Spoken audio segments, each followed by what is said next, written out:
housekeeping.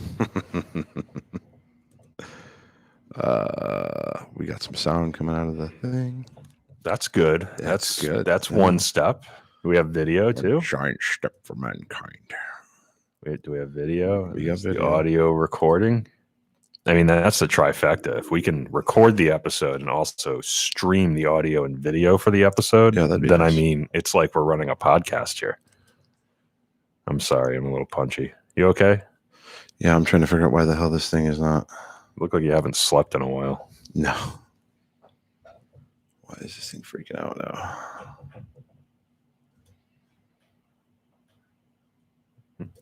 Switch to the Freemasons podcast. My XSplitter just crashed. Oh my god, this is so crazy. What?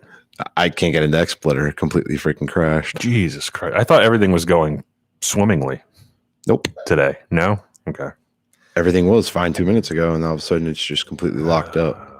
XSplitter. Let's file a bug report. I am going to file a bug report. Yeah, let's file a bug report.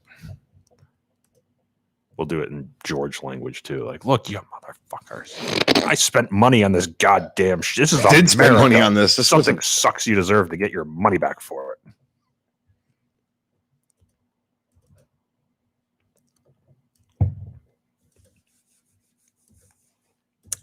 I'm gonna have to crash the whole damn thing. Do it. Because it won't let me switch freaking start screens. Maybe a reboot. This is funny as hell, man. I can't. Usually I reboot when shit like it's got to be happens. you. It's your, cybernetic freaking. No, dude. I have a brand new Surface laptop that I got for work. And yesterday I was trying to use like the front facing camera to do like a stream and it wouldn't work. And I was like, what the F? It's brand new. All the Windows updates are applied. Everything's working fine. I rebooted it. Worked fine. It's your cybernetic implants. Nope, that's not what it is.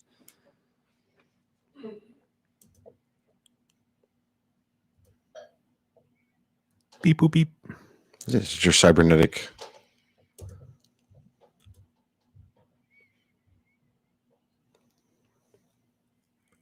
It's your cybernetic shit. That's what's going on. I don't think that's what it is. It is. It's your cybernetic implants that are screwing the whole thing. Because I've been here plenty of times where all this equipment worked fine. Usually Joe is between me and the equipment, though, so maybe he's absorbing some of the EMF spikes or something. I don't know. This is freaking crazy. You know, the thing is, I just did an update on XSplitter earlier today to make sure that it was working tip-top. Well, that's why. There's probably a bug in the latest version. Shit's going tits up. This is funny as hell, man. We'll have video up in a minute, guys. Well, otherwise, you could listen to us freaking ranting and raving and pissing and moaning about it. I'm surprised he's like in a good mood about this. Usually he's like chucking shit across the room, like holding the laptop out the window, like, let this be a lesson to you. But not today. Now he's smiling and laughing and shit. Because it's freaking comical, man. It's come on, man. Let's try this now. Desktops capture. Do it. There we go. Oh, okay. So we were streaming audio that whole time, just not video? Yeah, we were streaming audio. We're good now. What did I say? Okay, sure. Nothing bad. Cool. Nothing that's going to get me arrested. That's funny as hell. I can't believe that thing just like went completely up shit's creek without a paddle. I mean, I believe it. All right, we're going to shut that down. We are good. It's with a dead fly on the table over there. Where? Right over there. Oh, it's over by you. Eat him. No, he's like the whole 9.5 yards. Remember when freaking Bruce Willis grabs the fly to midair and goes, yeah, spits him? You should do that. I'm not going to do that because he's already dead, but he is like my mascot. He's going to be my little spirit animal for this episode. So if you hear me saying weird shit, there's another one over here. His brother's here too. Okay, cool. So I'm channeling my dead fly spirit animal. No Ginger again. No Worship Brother Greg Schultz. No Ginger again. His seat remains vacant. His seat remains vacant. We didn't fire him or anything. So no, nothing like that. It's the what's that military formation where they fly where there's like one plane missing to honor like the fallen comrade kind of thing. We always had just UAs or AWOLs. Oh, UAs are an unauthorized absence. That's what Joe is right now. Unauthorized absence. Something else. I don't know. If anybody knows what I'm yammering about, comment, because everybody that was in the Navy or the Air Force. It's like the missing man formation or something. Missing man formation. Is I that guess so. familiar? I think, don't Greg know. Schultz, missing I don't know. man. Okay, I don't know why I'm asking a Marine about this. I don't know. Fly shit. Oh, my mistake. All right. Was So a question regarding coloring. we have to, we have a couple toasts in order here, and we'll talk about Podcast Boys epic fail on Thursday. You gonna have some of this or no? We had an epic fail. We had an epic Yeah, fail. I guess maybe. The boys from Corinthian came to visit us. Oh and yeah, we gotta weren't talk about here. that. All right. Ready, Ken? I hope they're listening so that we can have a public apology here. Yes. All right. Ready? Yes. All right. Let's start recording. 5, 4, 3, 2. Hello and welcome to the Freemasons podcast with your hosts, Right Worship Brother George Mudry. And Worshipful Brother Ken. No ginger. We No. have no ginger flavor tonight. No ginger denied. But today's episode is going to be 168, which is going to be the Benjamin Franklin's Ancient Book of Constitutions. Is that what it was called? What was it? Something like Something that. like Masonic constitutions. Yep. Yeah. And we're going to be covering, I mean, it's a 59-page thing, but we're just going to be covering the charges of a Freemason, extracted from the ancient records of lodges beyond sea and of those in England, Scotland, and Ireland for the use of the lodges in London to be read at the making of new brethren or when the master shall order it. Yeah, And I'm excited that's about this one. what I he love wrote. this topic. So we're going to get into the different things, and we're going to compare and contrast to what today, I guess we do. And I don't think there's going to be much contrast because I think most of our No, but I mean, all the constitutions in that book were formative of Freemasonry in this country. So it'll be interesting to see how things have changed. Yep. since it was formed. just a couple things. If you're watching you haven't already, please like and subscribe to us on YouTube. It helps us out tremendously. And as I said before, right here, I have all the pins that we're going to be giving up. And for everyone who has been making comments on here, which would be, just want to shout them out, Josh Stitt, Andrew Lane, and a couple others who had wrote in and gave their mother lodge and their names and what their Master Mason or any type of, I think I had Texas Mason, Ohio Mason. There was a couple others that wrote in too. I'm writing you down. I have you all there. And then what I'll be doing is just a random name lottery out of a little fishbowl or whatever. Pick a name and you may get a pin.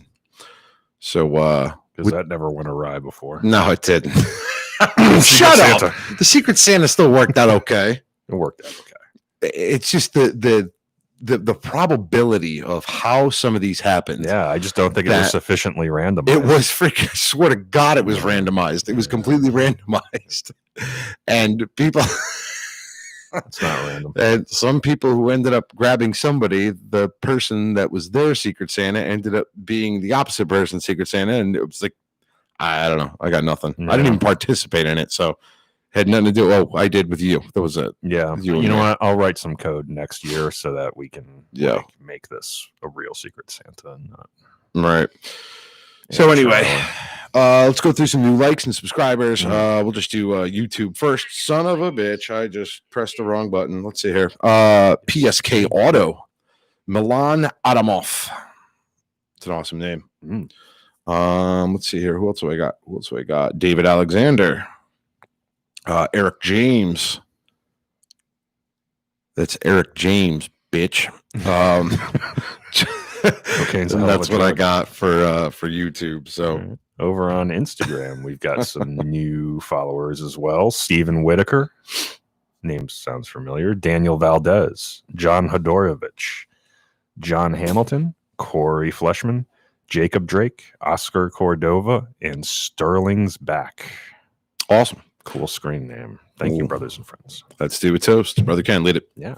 Brother, right hand to arms. 2 arms. Ready. Ready. Aim. Aim. Fire, good fire, fire all. Together, brother.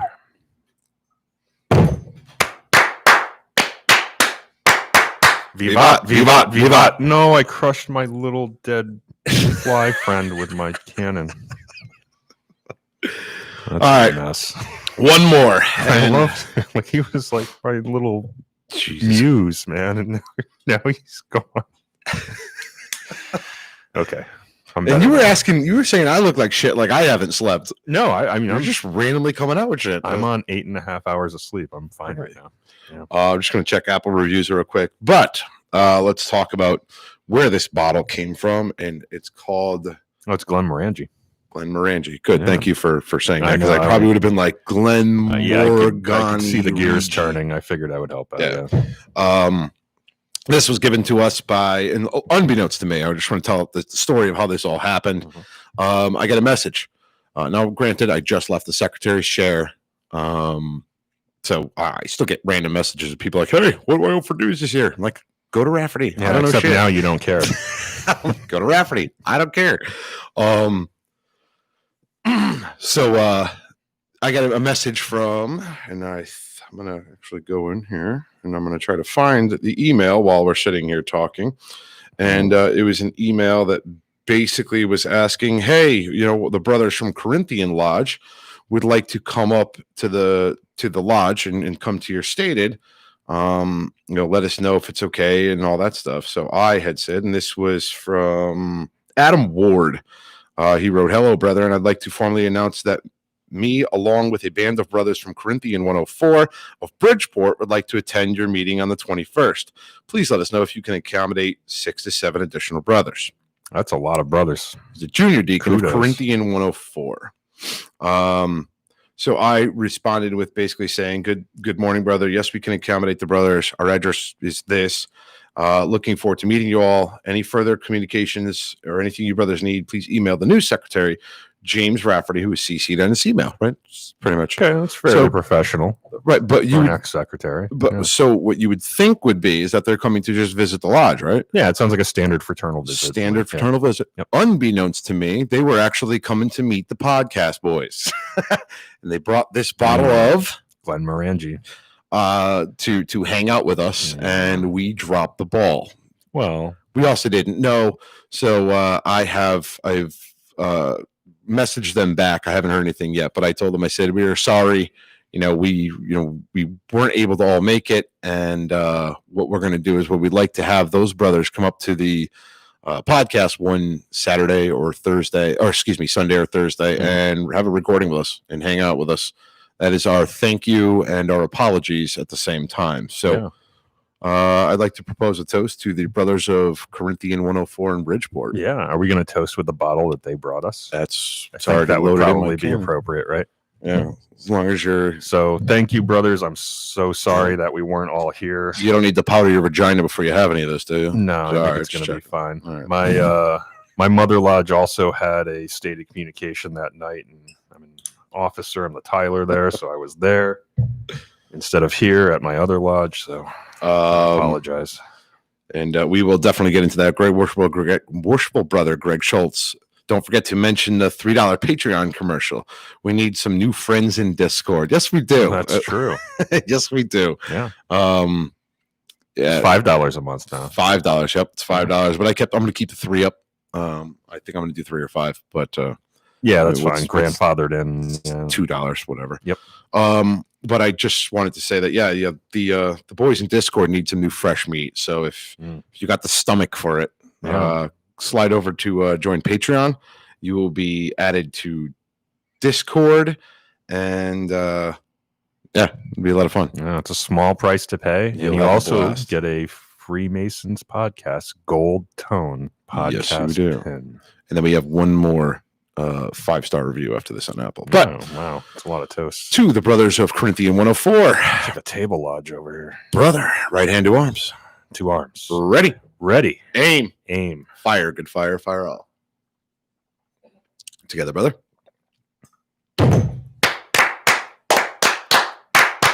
Vivat, vivat, vivat. Last one. This is from Jacob 33 Drake. And he is the one who did the History's Mysteries. Remember? Oh, yes. And he wrote a 5-star review for us. Oh. And he wrote the golden ratio of podcasting. Wow, that's high praise. That's serious. Thank you, sir. And he writes, I'm just going to fill up my can here. 5-star review. Great podcast for Masons and non-Masons alike, meeting on the level. Informative yet amusing, making it both effective and captivating. The golden ratio for a perfect podcast. As a non-Mason with the aspiration of becoming a brother, it has provided me with a wealth of information, a virtual kinship despite my family's misunderstanding of the order. For all of the students of universal philosophy, seek and you shall find. P.S. Thanks for doing the episode with us a while back from your friends at History's Mysteries. Wow. Jacob Dean. That was really nice. And you know what? For a non-Mason, he speaks very, very Masonically. Yeah. Yeah, right? And the golden ratio. I never thought about that before, but that's a neat way of putting it. Ready? Thank you, sir. Yeah. Why don't you lead this one? All right. Maybe I will. Brother, right hand to arms. 2 arms. Ready. Ready. Aim. Aim. Fire good fire. Fire all. Together, brother.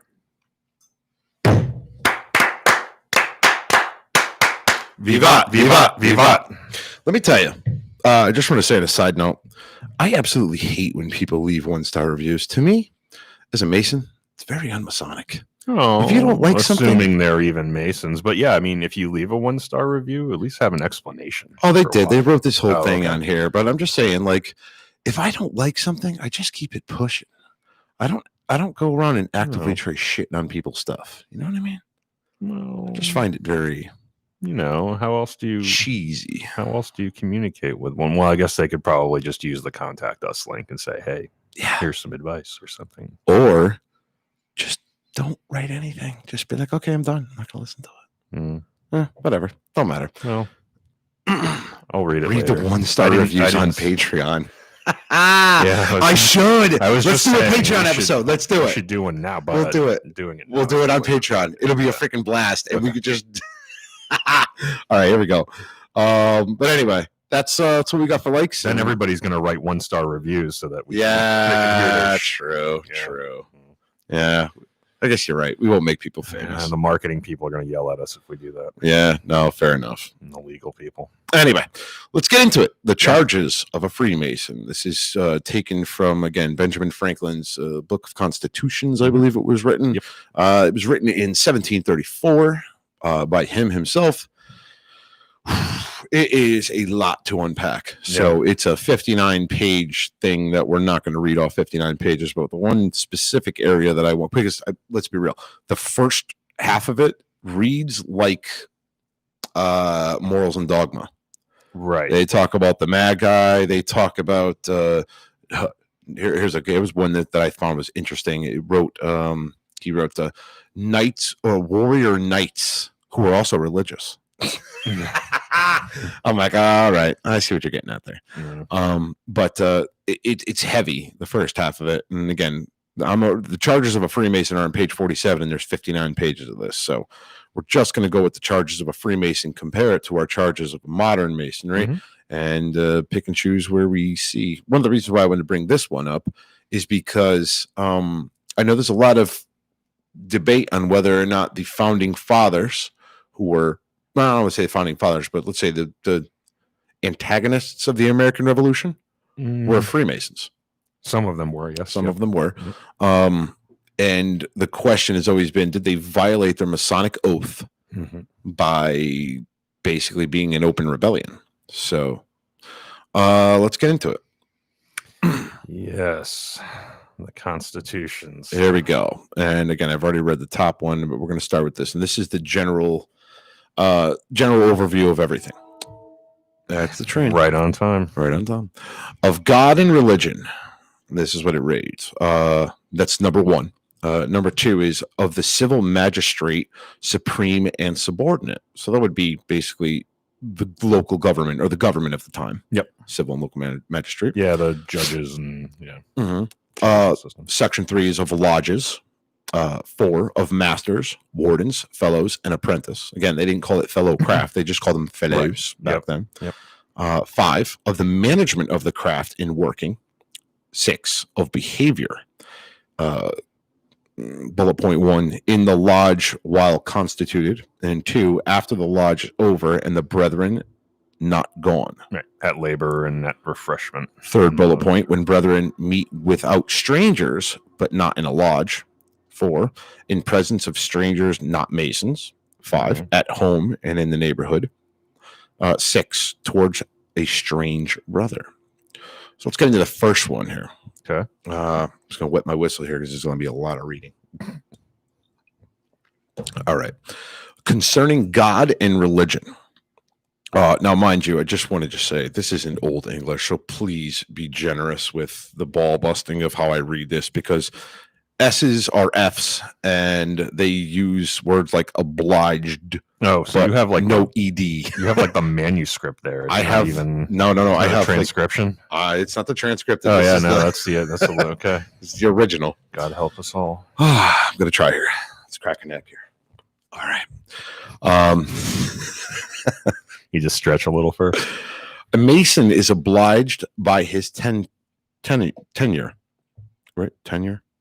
Yeah, and you tenure is a word. Yeah. I don't know what it means. Keep moving.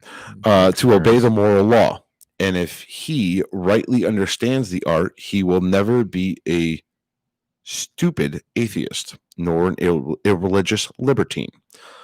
But though in ancient times Masons were charged in every country to be of the religion of that country or nation, whatever it was, yet 'tis now thought more expedient only to oblige them to that religion in which all men agree.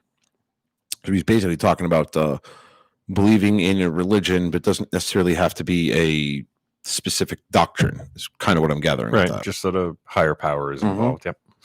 Leaving their particular opinions to themselves. That is, to be good men and true. Mind you, some of these are italicized too, so they stand out. So men and true is italicized. Or men of honor and honesty, by whatever denominations or persuasions they may be distinguished, whereby Masonry becomes the center of union and the means of conciliating true friendship among persons that must else have remained at a perpetual distance. Right. So sometimes you have people or religions that don't get along together. Thank you, Basically, Ken, for what he's saying that. here is that, Masonic or Freemasonry is the great unifier, right? We say, look, you can believe in whatever you want. Keep your opinions about it to yourself. We don't discuss it in lodge. That way there, we can all be friends together. And, we wouldn't otherwise. No contention. There'd be no other reason for us to get together because of our, religious differences. But here you can do that. I would have to say this is probably still true today. I don't think there's anything changed from that. That's pretty much a main charge. Right there. Yeah. And it's particularly relevant today, I think. Greg Schultz, I'm dying laughing. Please keep reading. I am going to keep reading. This sucks to read. I'm not going to lie. I'm trying to, believe it or not, I'm actually trying to make this modernized as I go, because a lot of these words in here are they're shortened. They're written or said in a specific way of like Old English, I guess. Yeah, you would say. And you got to be careful as you're reading too. I mean, he's probably keeping it in his head as he goes, a little bit ahead and censoring himself, because this is a transcription of Anderson's Book of Constitutions, and there, you got to be careful. We can't just blindly start reading things that the rest of the world shouldn't know. Correcto. 2 of the civil magistrate, supreme and subordinate. This one is where we're gonna have to unpack this one. Okay. Because I think this is slightly different than our modern. All right.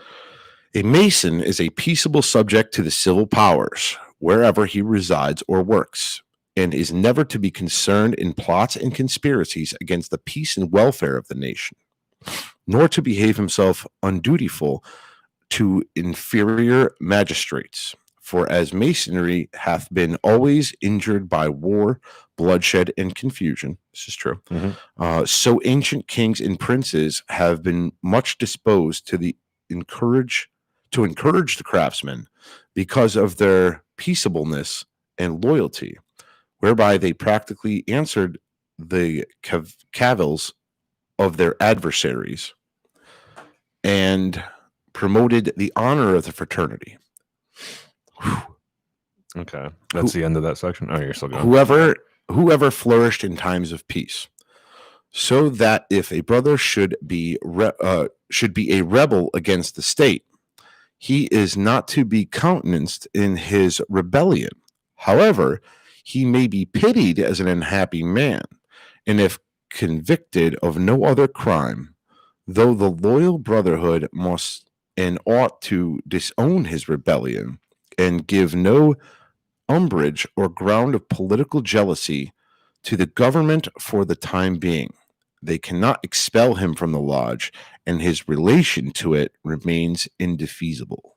Okay. So basically, as long as he's not guilty of any kind of treasonous act or, found guilty of rebellion or sedition or something like that, you can still be a Mason. Your brothers should still.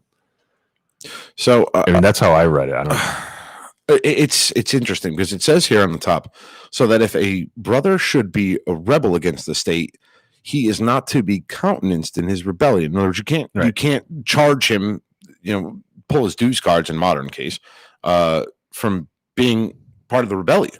Yeah, countenance kind of what I'm recognizing. Yeah, okay, right. Yeah. You shouldn't be, if he's going to be a rebel of the state, right? He's going to go against the government and join the revolution of the United States. The Masonry can't kick him out. Is kind of what I'm picking up on. Right, that it shouldn't be. They should take it as he's an unhappy man, and that's why he's being a rebel. Right. If he's convicted of no other crime, right. In other words, okay.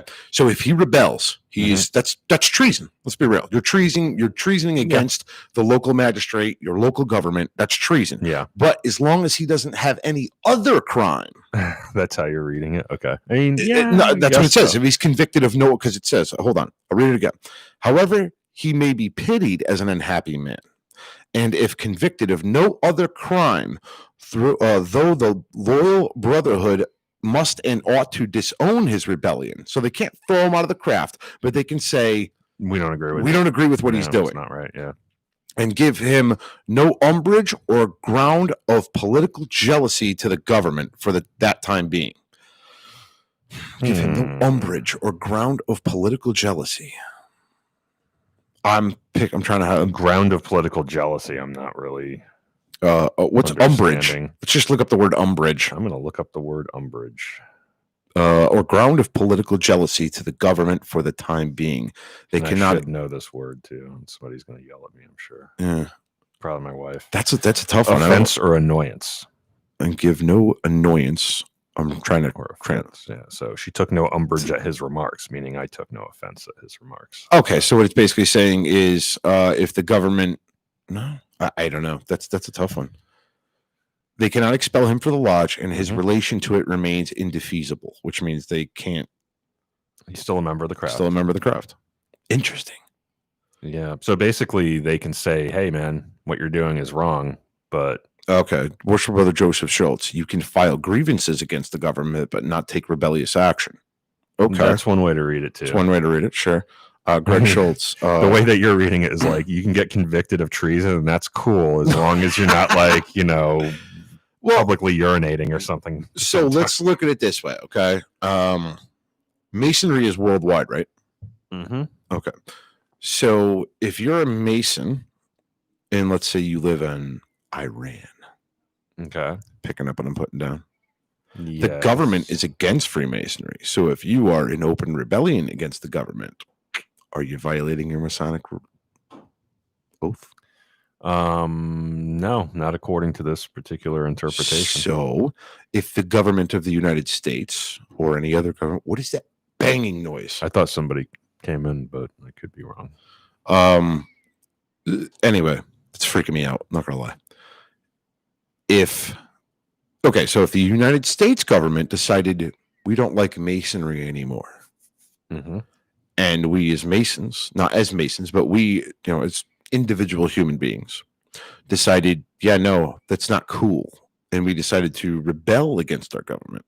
Should Freemasonry hold us accountable for rebellion? Think about it. That's where I'm going with this. This day and age, based on the charges that I was given, yes. Right, but back, Franklin's interpretation of Anderson's constitutions, it would seem no. So Masonry should not take any action against. So it's a little bit of a gray area. Worship Brother Greg Schultz says, is the Constitution the legal authority? What if the government runs counter to the Constitution? Counter to the Constitution of the United States? Yes. Yeah, so... Is it treason? It's a funny area, right? Should we really be discussing this? No. The reason why I bring this up, because you now see from where our charges are in modern day, where it says you're going to be a peaceful citizen, you're not going to countenance rebellion, you're not supposed to do it, not rebellion, but I think it even says in here, plots and conspiracies, which is pulled right into our... Oh, yeah. It's almost verbatim. Right? Yep. But you're noticing that, so Ben Franklin came out and said this, but then if you notice, he kind of manipulates it a little bit. He kind of walked it back a little bit, right? Whereas our charges today don't really do that. So you're seeing that's what I'm trying to. So you're not the countenance rebellion. That would be bad, but not that bad. He walked it back a little bit. Still be a Mason, right? Yeah. So it's just interesting. The wording is much different than our modern charges. Oh yeah, absolutely. Well, they've been rewritten so many times and modernized from a linguistic standpoint. Yeah, correct. Let's do section 3 of lodges. A lodge is a place where Masons assemble and work. Hence, that assembly or duly organized society of Masons is called a lodge, and every brother ought to belong to one, and to be subject to its bylaws and the general regulations. So basically, it's probably like our rules and regulations, general regulations, they called it then. So you can't be a Mason unless you're a member of a lodge, which is correct. Familiar. It is either particular or general, and will be best understood by attending it, and by the regulations of the general or grand lodge hereunto annexed. It's pretty similar to what we just say. So in order to be a Mason, you have to be a member of a lodge. That lodges gives its fealty to a grand lodge. Yep. And that lodge is governed by its own set of bylaws, and the Grand Lodge has its own set of rules and regs and bylaws as well. Yep. Makes sense. Same, verbatim us. Yep. In ancient times, no master or fellow could be absent from it, especially when warranted to appear at it, without incurring a severe censure, until it appeared to the master and wardens that pure necessity hindered him. Interesting. Yeah, so you really have to be at lodge back then. Yeah, especially if the master says, "Yo, you got to be at lodge." Yeah. So from what I'm gathering, either a master or a fellow craft couldn't be absent from it. They had to be there. Yep. A master Mason, and when they say master, they don't mean worshipful master. Yeah, they mean master Mason or fellow craft.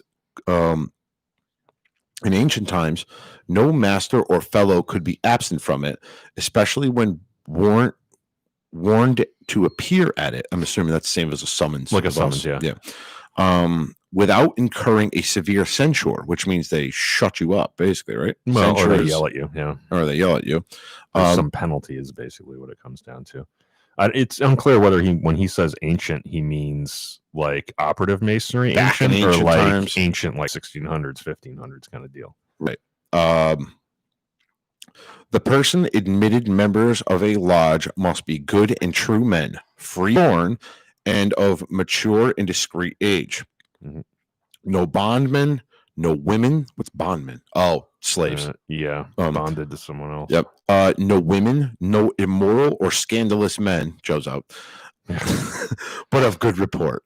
Right. Pretty much, for the most part. I think our modern ritual, with the exception of we took the freeborn thing out. There's one lodge I know keeps the freeborn, just because, again, it also falls down to lodge tradition and the wording and certain things. Yeah. And I don't know if this lodge still does it. Again, the guy who used to do the... Is this one of those lodges that's also has dispensation from Grand Lodge to do other things that are traditional? Okay. No, I'm actually talking about King Hiram 12 down the road. Oh. But the guy who when I used to go see their degrees, because I haven't been there in forever, I couldn't tell you. But when I would see their degrees, Worship Brother George Ward. Okay. He's probably in his late 90s by now. But when he was 10, 12 years ago, he was still older, but he was still able to get around and do degrees. And he used to say it in his ritual. I don't know if it was carried on through through the lodge. I don't know if that was a lodge tradition or that was just his way of doing it, because we know as it must have been, because I think they took that wording out quite some time ago. Well, we know Joseph Schultz, bondsmen were indentured servants. Awesome. Yep. Yeah. But you know how, like, when we as Masons, we learn the ritual, right? We learn the ritual when we learned the ritual when we were master, right? We learn it from members of our lodge, yeah. But then, well, not only that, but now you've read our book, right? Yep. You read your ritual book, yep. And then what do they do in 4 years? They freaking update it and they take words out and stuff, right? Oh, yeah. So now you remember the ritual as you learned it. Yeah. No, and it just sticks with you. Yep. They've already done that once since I've been a Mason. That's what I'm saying. So now, like for real quick, and we'll get back in this. Like, for instance, like now you have to retile the lodge when you come back from labor to refreshment. I didn't have to do that when I was freaking master. Now they're like, well, you didn't tile the lodge. I'm like, I totally understand why. I understand why, but it wasn't there. Like that before. So now they're asking me to do it. I'm like, no, I don't. Yeah. Yes, you do. But you do. He's like, well, see here's my ritual book. You got to look at a find it. Yeah. He's like, no, this is the updated 2014. Yours is from 1956, George. But it's true though, and that's what ends up happening, where certain words will stick in a ritual. Yeah. So it's not even lodge tradition so much as just Yeah. You learned it a different way. And Worship Brother Greg Schultz is the same thing. If you learn it the wrong way, that sticks with you too. Oh, yeah. I can't tell you how many times I've done that. When you're like, I do the obligation, I think I'm like hot shit, right? I think I nailed the obligation. And then somebody else will come up, like Perry, who did it last year, and I'm like, damn it, I missed that word. Super butterfly. I never said that word. No, that was Ryan.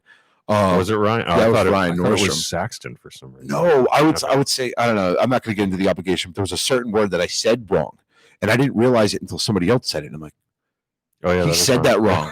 He said that wrong. So now I go in the book and I'm looking because I got the vocabulary, right? Because it's all coded with like numbers and stuff, right? Go in the back of the book. I'm like, God damn it. I've been saying it for like we all do 6 years been saying this freaking word. We all do it, man. I'm guilty of the same thing. Matt Hagg, 77. If you teach it the wrong way, it's even worse and tends to carry on those who's being taught. Yeah, that's absolutely right. Yeah, because you're mentoring other brothers in ritual, and it's like you could be misinforming them as well. If you foobar the ritual to somebody else and then they learn it the way you learned it, you're just carrying on the same mistake. Exactly. Which brings me to my point: is read the book. Yes. Learn your ritual and perfect it. Well, read the book if you can in your particular jurisdiction. I know in some jurisdictions it's all completely encoded and you're reliant on the brothers of the lodge to help. Or just practice your ritual, because you can get rusty. Like sometimes you got to knock the dust off, you know? I know. I'm also guilty of that. I tried doing the geometry lecture the other day. Without studying it? Without studying it. I hit it pretty close, but I get stuck on certain words. Yeah, so I'll drop entire paragraphs if I screw up and don't refresh my memory on things before I deliver them. So yeah, you know what I do is, I don't know, dyslexia, whatever the hell's wrong with my brain, but I'll actually take paragraphs and I'll flip them. Yeah, that's not. You ever do that? Yeah, that's just. I know what you're going to say. Stupid. No, I'm not. I was going to say that's just completely normal. We all do it. I've done that before, where I'll like read it and then I'll go like, oh shit, it was the line before, but now you've already screwed it up. So what do you do? He doesn't say that in open lodge, ladies and gentlemen. I mean, do you? When delivering ritual? No, not delivering ritual. Okay, no. All right. There might have been an F-bomb when I went downstairs afterward, like after we're anyway, let's move into the next one here. And we have of masters, wardens, fellows, and apprentices. So again, masters of the lodge, masters is all capitalized in this. Yeah. Wardens, all capitalized. Fellows is first letter capitalized, the rest of it's lowercase. So you can see how they distinguish between master of a lodge, wardens, and master. You know, master masons and fellows and apprentices were all lowercase. So this is basically rules for the leadership of the lodge. Correcto. Yep. All preferment among masons is it you? I'm going to beat my children in the corner over here. They're making noise. You can't say that. All preferment among Masons is ground upon real worth and personal merit only. That so the lords may be well served, the brethren not put to shame, nor the royal craft despised. Therefore, no master or warden is chosen by seniority, but for his merit. Oh, what have I been saying for friggin' years? That I hate progressive lines. Yeah, well, so did Benjamin Franklin. So did Benjamin. You know what? Thank you, brother Benjamin. Yeah. Thank you. Yeah. It fits George's narrative. Now I need to go visit his grave. Just to leave a rose down there. Be like, you know what? Thank you, Dr. Franklin. Thank you. Well, I mean, he believed this in like just in his like general philosophy on life too, right? He was a big like Renaissance man, like advocate of, you know, go out and figure it out for yourself. That's what I'm gonna do. I'm gonna go to his grave. I'm gonna actually exhume it a little bit. You know what? No, move the stone. I'm gonna go. You can't dig him up, man. Thank you, Dr. Franklin. You know what exhume means, right? You can't dig up Ben Franklin's grave. That's not how you honor them, man. What's wrong with you? It is impossible to describe these things in writing, and every brother must attend in his place and learn them by way peculiar to this fraternity. Mm-hmm. Only candidates may know that no master should take an apprentice unless he has sufficient employment for him. Right. So he's got to have time. Yep. And unless he be a perfect youth, having no maim or defect in his body, all right, that may render him capable of learning the art of serving his master, Lord, capitalized, which means Jesus. It's capital. Okay. Yeah. So the Lord. Yes. Yep. Right. And of being made a brother. And then a fellow craft. Oh, they did have fellow craft, but they call them just fellows for short. But it does say fellow -craft. So in due time, even after he has served such a term of years as a custom of the country directs. Okay, so they're saying that you have to serve years before being made a master.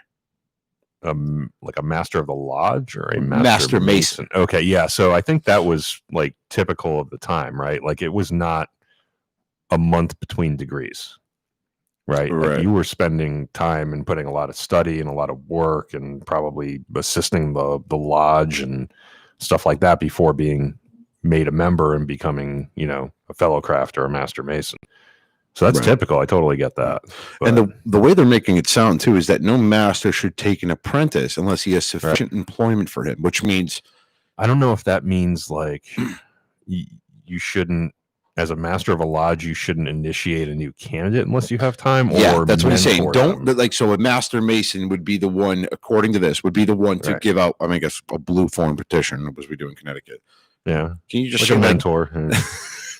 Can you just see like George Washington be like, here, fill out this form. Fill out this blue form, this mimeograph. Yeah.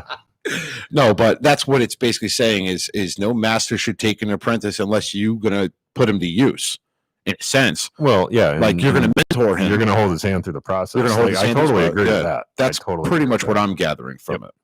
And then it says, and then a fellow craft in due time, even after he has served such a term as the custom of the country directs, that he should be descended of honest parents, so that when otherwise qualified, he may arrive to the honor of being the warden, and then the master of lodge, the grand warden, and at length the grand master of all the lodges, according to his merit. I see what he's saying, and this is advice that I've been given by other like older members of my lodge as well, like Masonically older, right? Like, you know, past district deputies and past grand line officers and past grand masters, which is when you bring a new brother into the lodge, even if you hand somebody a petition, would you feel comfortable with this person eventually becoming the master of your lodge? Or the Grand Master of the state of Connecticut, because that's what you're doing. Or when you vote for somebody as warden, are you comfortable with that person eventually running the lodge? Follow. No, I'm picking up what he's putting down. Yeah. No brother can be a warden until he has passed the part of the fellow craft, nor a master until he has acted as a warden, nor grand warden until he has been master of the lodge, nor grand master unless he has been a fellow craft before his election, who is also to be nobly born, or a gentleman of the best fashion, or some eminent scholar, or some curious architect, or other artist, descended from honest parents, and who is of singular great merit in the opinion of the lodges, and for the better, the easier, and for the better and easier and more honorable discharge of his office, the Grand Master has a power to choose his own deputy Grand Master, who must be then or must have been formerly a master of a particular lodge, and has the privilege of acting whatsoever the Grand Master, his principal, should act, unless the said principal be present or interpose his authority by letter. Holy shit. Yeah, that's a lot to unpack. But let's pick this apart, because I heard some key points in there. One being, you can't be the master of a lodge unless you're a past warden. Correcto. That's the same as it is today in our jurisdiction, and probably in most jurisdictions in the U.S., because really these constitutions represent the kind of formation of Freemasonry in this country. Right. The other is, let's see, you can't be a Grand Master unless you were been a fellow craft before his election. Before your election. So I wonder, and this, let me just pick this let me just pick this apart from what I think. And again, I'm kind of going off of what I've seen from the Morningstar minutes.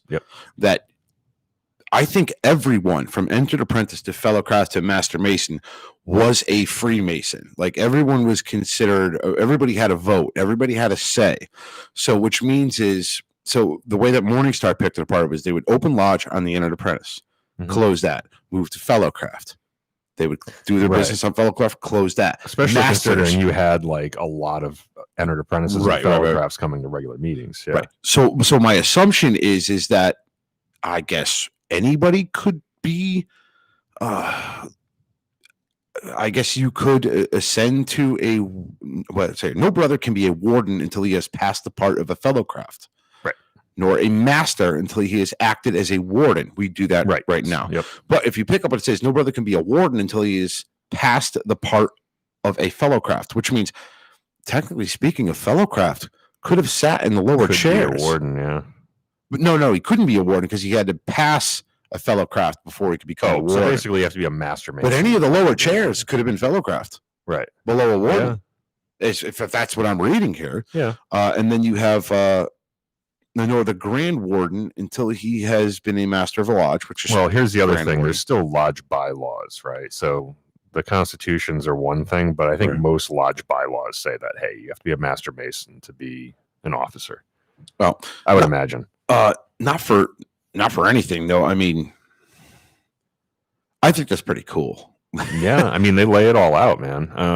One of the other things there, though, is, and I think this is where... keep in mind that at the time Ben Franklin took this book of Constitution, this arrived here in the United States with him, right? So he was taking a lot of this knowledge from Europe, from Great Britain in particular. The way that they saw Freemasonry, especially back then, was a little bit different than us today. So he was saying you have to be, well, obviously freeborn, but also a gentleman. Some kind of architect or artist or philosopher or something, right? Let's see here. The Grand Master, unless he be a fellow craft before his election. So you could be so you have to be at least a fellow craft to be the Grand Master. Interesting. Who is also to be nobly born, or a gentleman of the best fashion. No, again, a gentleman. Back in these times, I mean, you had the landed gentry, somebody who had money. Somebody had money. Interesting. Or some eminent scholar. So which means somebody who's scholarly or does statesman shit. I guess you could say. Research.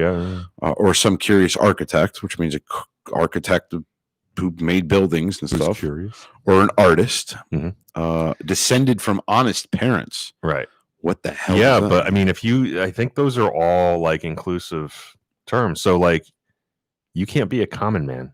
Yeah, you couldn't be a common man. Can't be a ditch digger. Exactly. Well, to be a Grand Master or to be a Mason? That was to be a Grand Master, unless he's been fellow That's how craft you before. read that? Yeah. I thought that was kind of like speaking to becoming a Mason in particular. No. This is just talking to the higher chairs of Freemasonry. Your wardens and your masters and your Grand Masters and your Grand Wardens and stuff. All right. I mean, that's fair. But anybody could be a Mason.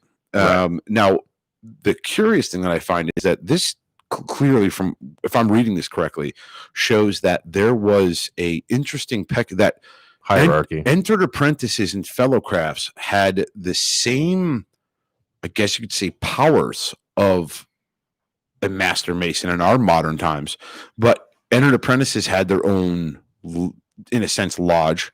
Fellow crafts had their own, in a sense, lodge, and master masons had their own, I guess, lodge, right? So you're picking that's like lodge within a lodge, yeah. 3 different crafts or 3 different levels had, I don't know. I kind of like this. Their own rights and privileges. We're so much of a rush to get to Master Mason because you don't got any privileges. Well, you're not allowed to vote.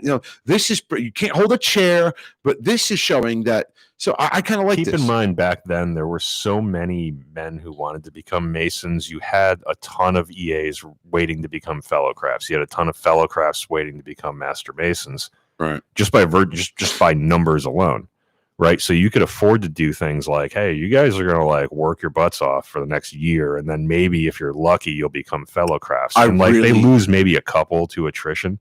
But like nowadays, if you did that, that's fine though, because I think everybody expects shit to just be handed to them. No, you should have to work for it. You should have to bust your ass for it. I agree, but I think that's why things were like that back then, and why you could write a book that says this is the way things are going to be, because you had so many men that were coming to the craft and were willing to do those kinds of things. If I just on a side note, I just wanted to say, like, I would like this. I wish we can go back to these ancient times. Like I'm talking about the structure of masonry. I wish we can go back to this type of setup, and I'll tell you why. Because I think people would appreciate the craft a hell of a lot more. Because I'm sorry, I mean, no names, no lodges, no nothing attached. But I've seen so many elections where people don't get the next chair because they didn't get voted there, and just go into a full-on freaking temper tantrum.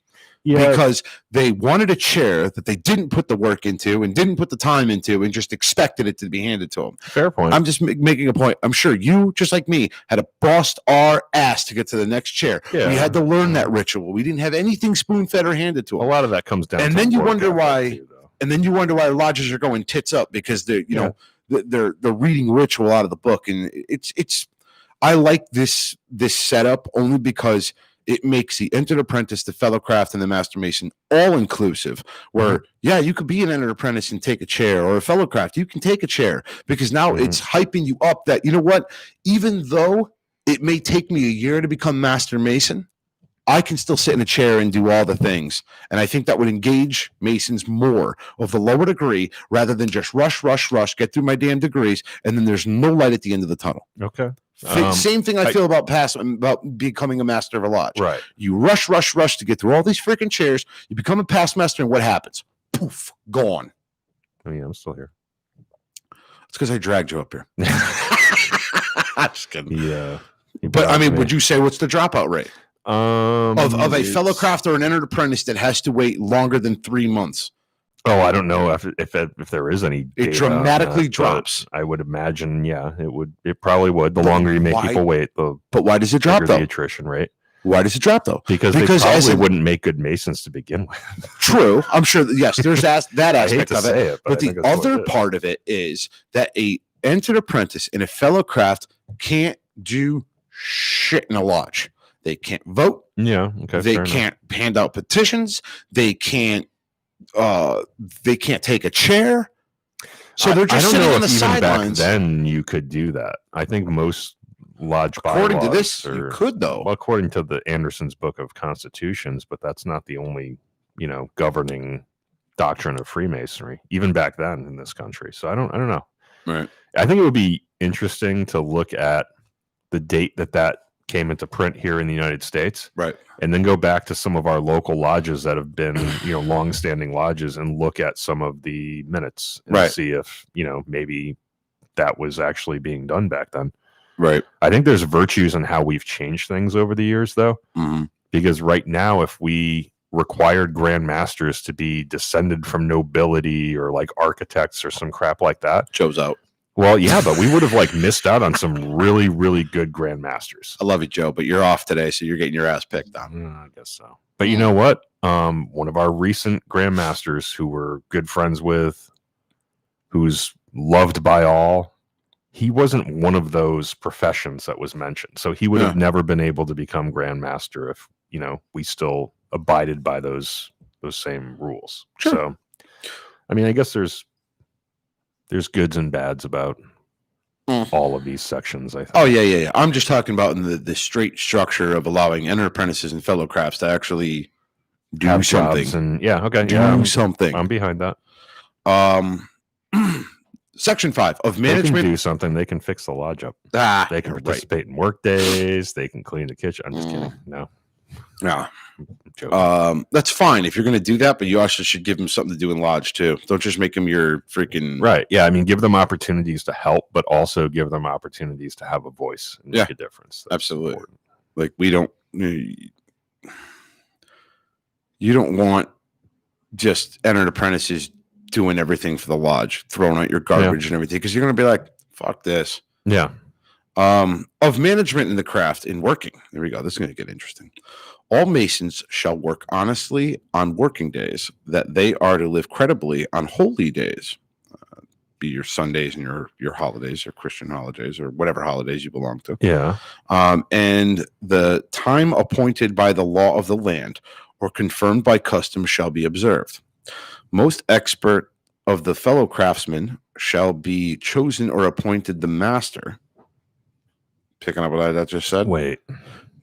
The most expert of the fellow craftsmen shall be chosen or appointed the master or the overseer of the Lord's work, who is to be called master, capitalized. So, okay, so I'm picking this up. So from what I'm gathering here, there was no master mason degree.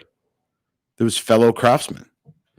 And you became a master mason when you became a master of a lodge. I don't think that's correct. It's kind of the way I'm reading it here.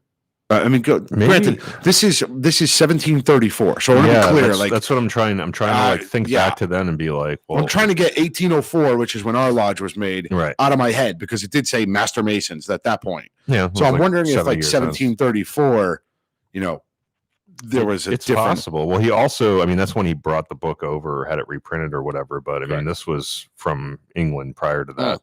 I mean, I'm pretty sure there was a master mason degree even in England prior to 1734. You're right, though. It does kind of sound like it does seem like that. And like the end be all of becoming a member of your lodge is fellow craft.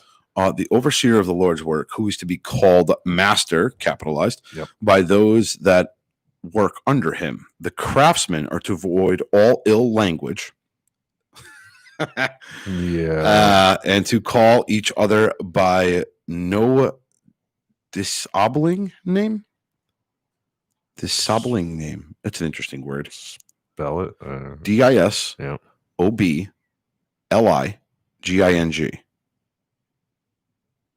Disabling. Yeah, I don't know. No, you can't call him an asshole. Basically, let's break it down. Okay, let's say that. By no other asshole name, but brother or fellow, and to behave themselves courteously within and without the lodge. The master, knowing himself to be able of cunning, shall undertake the Lord's work and reasonably as possible, and truly to spend his goods as if they were his own, nor to give more wages to any brother or apprentice that he really may deserve. So it's just basically saying the master shouldn't be playing favorites. It's kind of what I'm gathering. Right, give everybody able, use your brain to undertake the Lord's work as reasonably as possible, and truly to spend his goods as if they were his own. In other words, give a shoe, basically, if you want to, somebody who needs it. It's kind of what I'm gathering. Yeah, and take charity and treat it as your own money. Like, don't, in order to give wages to any brother or apprentice that has that he really may deserve. So it's basically saying don't give more to one and not the other, Right. that they deserve. Be fair. Mm-hmm. Both the master and the masons receiving their wages justly shall be faithful to the Lord, honestly finish their work, their tasks, and journey, nor put the work to task that hath been accustomed to journey. Okay, so basically this is pretty much, he's talking about masters' privileges and prerogatives. Right. That's pretty, they're just using different words, so I think that's no different than what he's talking about today. No, yeah, So, I mean, we have those today as well. we might have to break this into a two-parter. What are we at right now? 4. No, I mean like time wise. We're at the hour mark right now. Okay. We're gonna have to break it into 2 then. Yeah, because the next part of this is behavior. I mean, we could skip through some of this. This is mostly just structure stuff of management and craft and work. Let's get down to the behavior because these are short little blurbs. We'll do this, and then we'll cut it short. But let's move into and you're welcome to look at this. It's online, anybody can find this. But let's go behavior in lodge while constituted. Mm-hmm. You are not to hold private committees, nor a separate conversation, without leave from the master, nor any talk of anything in particular or unseemly, nor to interrupt the master or wardens, or any brother speaking to the master, nor behave yourself ludicrously or jesting while the lodge is engaged in what is a serious and solemn, nor use any unbecoming language upon any pretense whatsoever, but to pay due reverence to your master, wardens, and fellows, and put them to worship. And if any complaint to be brought, the brother found guilty shall stand to the award and determination of the lodge, who are the proper and competent judges of all such controversies. Unless you carry it to an appeal to the Grand Lodge, and whatever, it goes up the freaking shit rolls uphill from there. Yep. But anyway, basically, so what's he saying is don't be an a-hole in lodge. Yeah, it's no different than today, right? Right. You can't there's no like discussion. You're not supposed to like chit chat with your neighbor during open lodge. Like if you want to address the craft, you get up and address the craft through the master with permission, or you address the master. You don't interrupt. Yeah, it's all standard. And realistically, and what it basically is saying is, if you're found guilty, you will stand to the award and determination of the lodge. In other words, you're not going to piss and moan at the lodge that they found you guilty or innocent or whatever. It's basically anti-Masonic conduct, and the lodge can figure out how best to deal with it. And you can always appeal the Grand Lodge, sure, but this one's interesting. Usually, it's up to the local lodge. Point 2: behavior after the lodge or over in the brethren not gone. So this is lodge is closed. You're upstairs, kind of just milling about, hanging around, doing your thing, having a couple beers. You may enjoy yourself with innocent mirth. Innocent mirth. So that's like ball busting. That's like what we do, right? Yep. Mm-hmm. Innocent mirth. That's why I laughed. Treating one another according to ability, but avoiding all excess or forcing any brother to eat or drink beyond his inclination. Wow, forcing other brothers to eat or drink. That's kind of messed or up. hindering him from going when his occasions call him, or doing or saying anything offensive, or that may forbid an easy and free conversation, for that would blast our harmony and defeat our laudable purposes. Yeah. So he's basically saying it's okay to ball bust. Yeah, but don't make it. Don't make it don't bust somebody's ball so hard that they want to punch you in the face. Basically, is what I'm gathering. Yep. Don't cause disharmony. Just joke around. That's fine. And you can eat and drink, but don't do it to excess. And make sure that if somebody wants to leave, you're not like peer pressuring them into staying, because they got lives outside of lodge. Therefore, no private piques or quarrels must be brought within the door of the lodge, far less any quarrels about religion or nations or state policy, we being only as Masons from the Catholic religion above mentioned. Again, that's the predominant religion at the time. Yeah, who was writing this. We are also all nations, tongues, kindreds, and languages, and are resolved against all politics, as we yet never conducted to the welfare of the lodge, nor ever will. This charge has been always strictly adjourned and observed, but especially ever since the Reformation in Britain, Reformation in Britain, or the descent or secession of these nations from the communion of Rome. Interesting. Okay. Communion of Rome. That's what it says. Communion of Rome. Hmm. Behavior when brethren meet with strangers, but not in lodge formed. Okay. You are to salute one another in a courteous manner. Nah, no, I'm kidding. You don't flip the bird. Just like that. You will be instructed calling each other brother. Freely give mutual instruction as shall be thought expedient, without being overseen or overheard, and with encroaching upon each other or degradation. Excuse me. Right. It was split word hyphen, not my fault. From that respect in which is due any brother, where he not a Mason. For all Masons are as brethren upon the same level. Yet Masonry takes no honor from a man that he had ever before. Yea, rather it adds to his honor, especially if he has deserved well of brotherhood, who must give honor to whom it is due and avoid ill manners. Jesus Christ. Okay, so that I think I got all that. And it was way more verbose than it needed to be. Yeah, but no, they added I shit. think it's basically, treat everyone with respect. Obviously, treat your brothers with respect if you see them on the road. And if you can communicate Masonically with them, you can do that as long as you're not overheard or overseen. Makes sense, right? It's no different than today. But more especially, make sure that you treat everybody with that same respect in public. Right. Because that's what the fraternity teaches. Right. I think that's a paraphrase of all of that. Pretty much. I think you pretty much hit the spot on that paragraph, but yeah. Behavior in the presence of strangers, not Masons. You shall be cautious in your words and carriage, that the most penetrating stranger should not be able to discover or find out what is not proper to be imitated. And sometimes you shall divert a discourse and manage it prudently for the honor of the worshipful fraternity.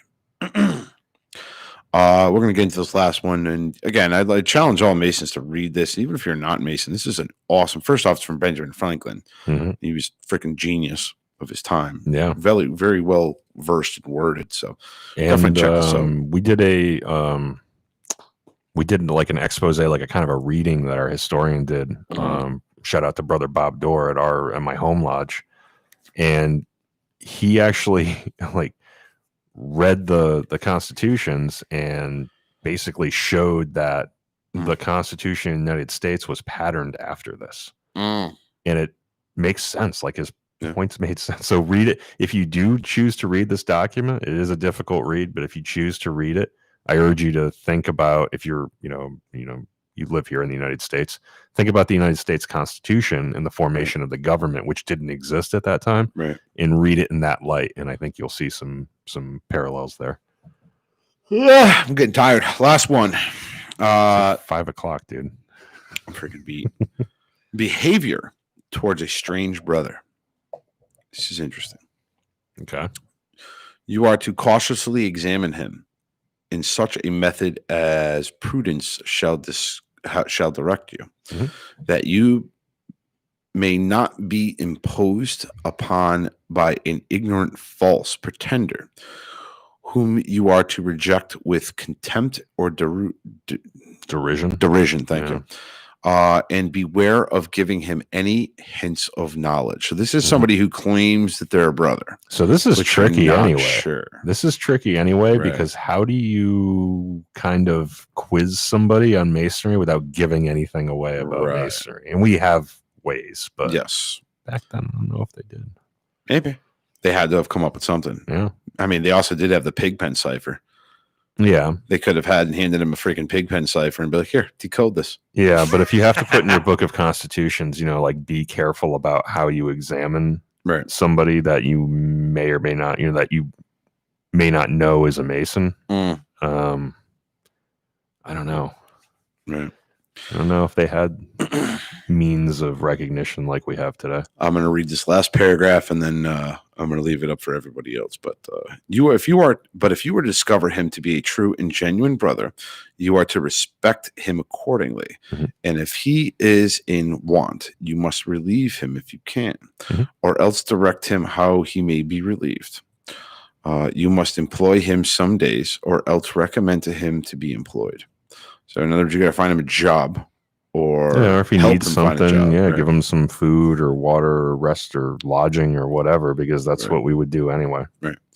But you are not charged to do beyond your ability. And this is straight out of the EA right here. Yep.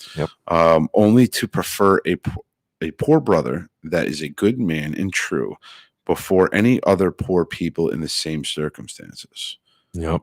So you treat him above anyone else in the same circumstance because he's your brother. Right.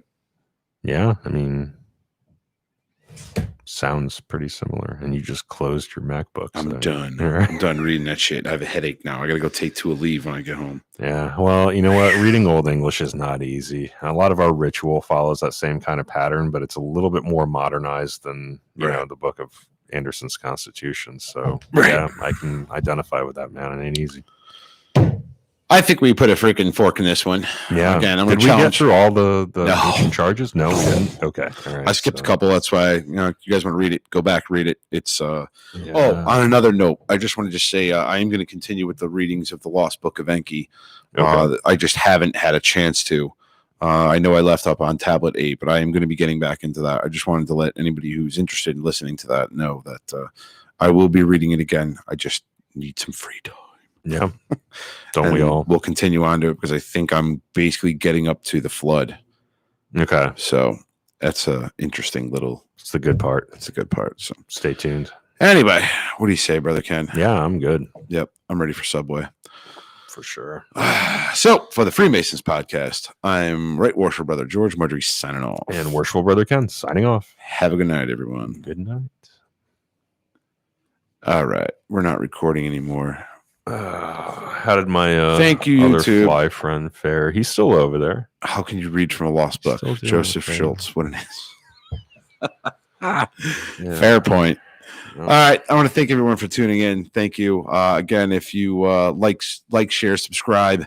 And if you put in and you tell me what your lodge is or whatever the case may be, if you're a musician, if you're from Texas, Ohio, what the hell else do I got else over there? Royal Arch Mason. Let me know. I got some pins, and I want to give them out to those who like and subscribe to them. And even if you don't have to be a Mason to get one of these pins, again, we've said it before, our paraphernalia is public domain. Yeah. Anybody can go to the freaking buy it off eBay or Amazon. Yeah, I mean, you wear these things at your own risk. If there Yeah. happens to be some law in your area of the world that says you can't, then that ain't our fault. Or you could just say, "Oh, I got this pin from the Freemasons podcast." Ta-da! Again, not our fault. All right. Have a good night, everyone. Adults here. Have a good night, all.